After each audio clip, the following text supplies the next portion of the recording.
Sabire Bahrışanlar. Təqdim edir. Alan doğma Cəlləbat, ölkəmizə qol qanat, qonaqpərvər diyarım, mənim dövləti varım.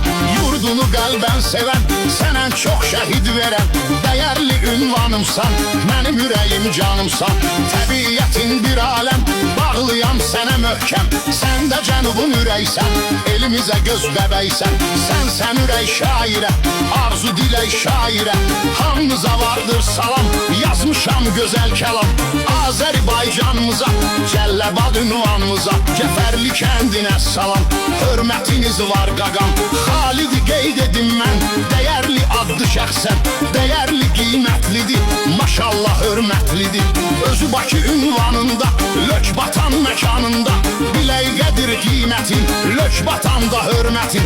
Saxlayıb atsanı var, adı cənub dükanı var, 444 cənubdur, adı buradadır məşhur. Öz işinin peşəkarı, maaşın aksesuarı, satır budur niyyəti, çoxuna deyib hörməti. Oğlu xəyala var salam, desin sənətkar salam, yazıb bu xoş sözləri, yad elədim sizləri.